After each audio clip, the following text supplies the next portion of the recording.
सवाल है मेरा, क्योंकि आपने अभी बताया, कई लोगों को बताया कि चांदी का सिक्का, और लोग खरीदते भी हैं, चांदी के सिक्के खरीद लेते हैं, लेकिन उस पर जो लक्ष्मी गणेश की मूर्ति बनी होनी चाहिए, क्या दोनों बैठी मुद्रा में होने चाहिए, या अगर खड़े भी हैं तो कोई दिक्कत नहीं है?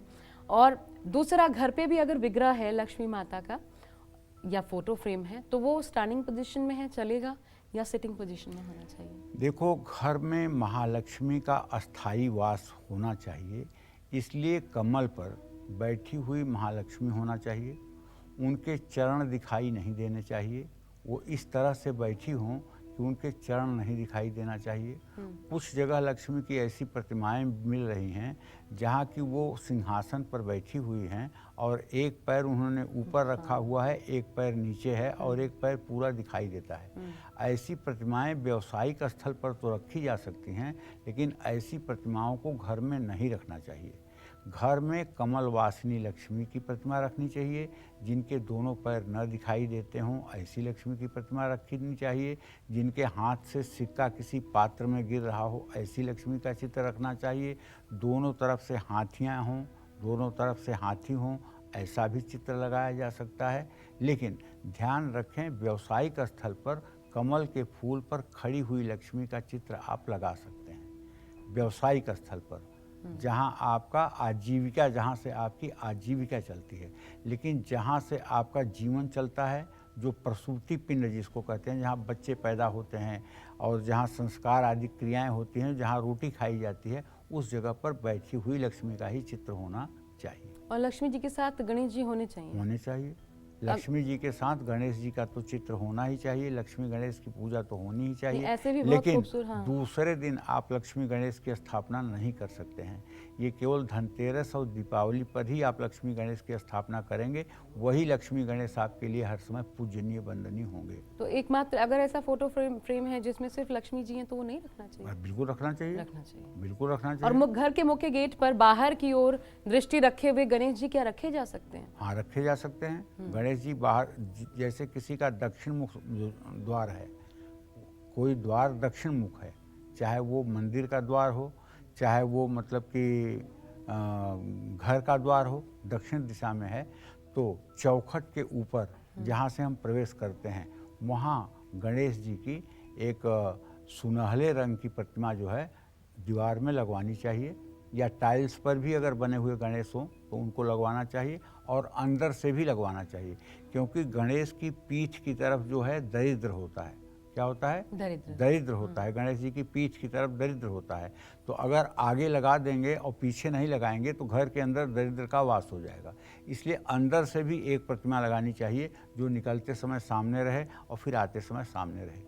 इस बात का ध्यान देना। एक और इम्पॉर्टेंट चीज़ जो पूछना चाहती हूँ वो ये कि डोमेस्टिक हेल्प्स होते हैं घर में, आजकल सब जगहों पर काम करने वाले जो लोग होते हैं घरों में, उनको अगर कुछ देना, दिवाली पर तो दिया ही जाता है, सभी देते हैं अपनी क्षमता अनुसार, तो उनको कुछ दिया जाता है, तो क्या वो धनतेरस के दिन दे सकते हैं या नहीं देना चाहिए? देखिए, देने के लिए कोई मुहूर्त नहीं है, आप जब चाहें तब दान करिए। तुलसी पंछी के पिए, घटे न सरिता नीर, दान किए धन ना घटे, जब सहाय रघुवीर। अगर किसी के मन में आशा, देने की प्रवृत्ति जग गई, देने की प्रवृत्ति जग गई, आप विश्वास करो, इस धरा पर वही होगा जो वो सोचेगा। प्रकृति वही करने के लिए मजबूर होगी वो जो सोचेगा, क्योंकि उसके अंदर देने की भावना है। और अगर न देने की भावना है, अपने तक संकुचित होने की भावना है, तो फिर भगवान की कृपा के लिए बहुत इंतजार मत करिए। जो आपका पुरुषार्थ होगा उसका परिणाम आपको मिल जाएगा। क्योंकि अगर 5 बच्चे हों और 5 बच्चे आपके ही हों और कोई बच्चा आपके चारों बच्चों के हित में मतलब कि फैसला लेने वाला हो, सबके हित के लिए प्रयासरत हो, तो आपको अगर मालिक बनाना होगा तो उसी बच्चे को बनाओगे जो सबके लिए समदर्शी होगा। उस बच्चे को कभी नहीं बनाओगे जो सिर्फ अपने परिवार को देखता होगा। तो उस तरह से अनंत कोटि ब्रह्मांड के स्वामी जो हमारे नारायण हैं प्रभु, ये 750 करोड़ की जो आबादी है पूरे विश्व की, ये उन्हीं की मय है और सभी लोगों में वही विराजमान है। जैसे बिजली जो है वो लिफ्ट भी चलाती है और बिजली टुल्लू मशीन से पानी भी चढ़ाती है, बिजली पंखा भी चलाती है, तो बिजली ट्रेन भी चलाती है।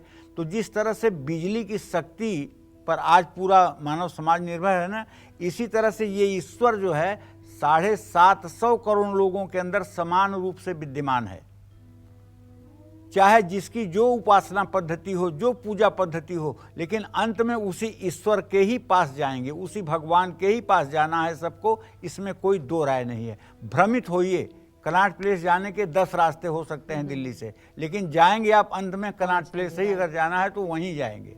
तो कहने का आशय यह है, जो लोग सब में ईश्वर का वास देखते हैं, जो लोग सब में प्रभु का वास देखते हैं, और जो लोग सबके कल्याण की कामना करते हैं, जो लोग दूसरों के हित के लिए चिंतन करते हैं, उनके ऊपर सदैव माँ लक्ष्मी की कृपा बरसती रहती है, इसमें संदेह नहीं है। ये मैंने इसलिए भी जोड़ा पंडित जी, क्योंकि इसके पीछे तर्क ये दिया जाता है, जल्दी से बताइएगा, कि आप जो भी ला रहे हैं किसी को देने के लिए, धनतेरस पर उपाय तो किया जाता है माँ लक्ष्मी को प्रसन्न करने के लिए, उनको घर लाने के लिए, तो आप जो भी ला रहे हैं उसमें आपकी लक्ष्मी इन्वेस्ट हो रही है, फिर आप वही लक्ष्मी आपकी किसी को दे रहे हैं उसी दिन धनतेरस पर, ये तर्क दिया जाता है।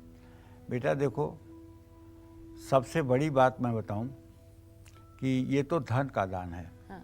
सबसे बड़ा दान हमारे शास्त्रों में कन्यादान कहा गया है, जिसे पाल पोस कर हम बड़ी करके और धन वैभव के साथ और बहुत श्रद्धा से पैर धो करके दान करते हैं, और उस दान के बाद राजसूय यज्ञ करने का फल मिलता है।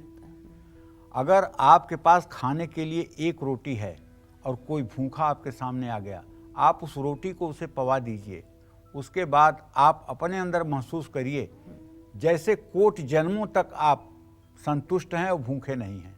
ये स्थिति आपकी होगी। परहित सरिस धर्म नहीं भाई, पर पीड़ा सम नहीं अधमाई।